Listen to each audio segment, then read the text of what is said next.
శ్రీ నూకాలమ్మ అమ్మవారి రచిత జడ సమర్పించిన చెరుకూరి మోహన్ రావు అనంత పద్మ దంపతులు ఏలూరు జిల్లా జగ్గారెడ్డిగూడెం పట్టణానికి ఉత్తరాన భక్తుల కోరికలు తీర్చే శ్రీ నూకాలమ్మ అమ్మవారు చైత్ర మాసం శుక్రవారం సందర్భంగా సుందరముగా అలంకరించి విశేష అలంకరణలో దర్శనమిచ్చారు. ఆలయ కళ్యాణ కళావేదిక వద్ద ఉత్సవమూర్తికి పంచామృతాలు, పుణ్య నదీ జలాలు మరియు వివిధ రకాల పండ్ల రసాలతో అభిషేకం చేశారు. ఈ సందర్భంగా municipal commissioner Kommineni Venkataramana, municipal chairperson Srimati Battina Nagalakshmi తదితర పట్టణ ప్రముఖులు అమ్మవారిని దర్శించి ప్రత్యేక పూజలలో పాల్గొన్నారు.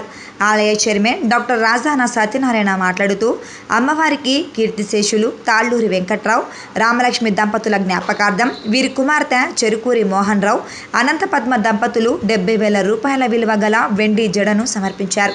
వారిని వారి కుటుంబ వ్యవసాయ వ్యాపార వృత్తి ఉద్యోగాలను అమ్మవారు ఎల్లవేళలా కాచి కాపాడాలని కోరారు. వారిని ఆలయ మర్యాదలతో ఘనంగా సత్కరించారు.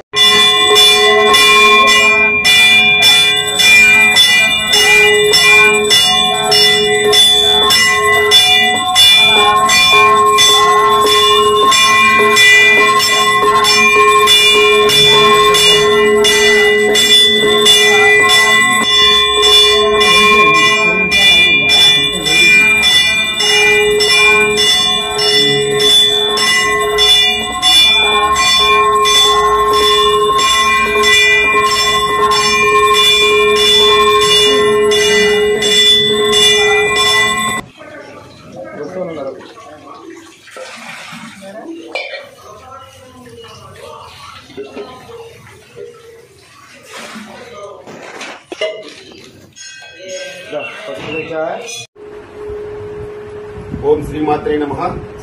మన జంగారెడ్డిగూడెం పట్టణానికి ఊరికి ఉత్తరాన్ని ఏం చేస్తున్న 4 మాడ వీధులు 49 అడుగులున్న ఏకశిల దివ్యాలయము శ్రీ నూకాలమ్మ అమ్మవారి దివ్యాలయము. ఈ దివ్యాలయంలోని ఉగాది కార్యక్రమాలు అత్యంత వైభవంగా జరగడం జరిగింది. దాంట్లో భాగంగానే మొన్న అన్నదాన కార్యక్రమం కూడా భారీగా జరిగింది. దానికి సహకరించిన దాతలందరికీ కూడా ఆలయ కమిటీ తరఫున ప్రత్యేక ధన్యవాదాలు తెలియజేస్తున్నాం. అలాగే అమ్మవారికి సుమారు 25 కేజీలతోని వెండితో చేసిన చీర అనేది ఒక ఆలయ కమిటీ తరఫున మేమందరం కూడా సంకల్పించుకున్నాము.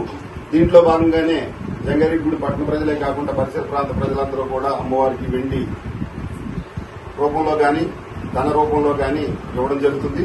దాంట్లో భాగంగానే కీర్తిశేషులు తాళ్లూరి వెంకట్రావు, రామలక్ష్మి మలకపల్లి వారి జ్ఞాపకార్థం చెరుకూరి మోహన్ రావు, అనంత పద్మ గారు మలకపల్లి వారు సుమారు 75 కేజీల రూపాయలు విలువ చేసే వెండి జడ అమ్మవారికి సమర్పించడం జరిగింది. ఈ రోజు అమ్మవారి ఆశీస్సులు వాళ్ళందరికీ ఉండాలని, వాళ్ళ కుటుంబం అంతా బాగుండాలని, అలాగే జంగారెడ్డిగూడెం పట్టణ పరిసర ప్రాంత ప్రజలందరూ కూడా అభివృద్ధి చెందాలని, అందరూ కూడా సస్యశ్యామలంగా ఉండాలని మరొకసారి ఆలయ కమిటీ తరఫున అమ్మవారి తరఫున వాళ్ళందరికీ అభినందనలు, ధన్యవాదాలు తెలియజేస్తున్నాం.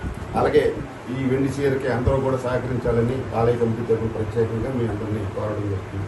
జై నూకాలమ్మ, జై జై నూకాలమ్మ.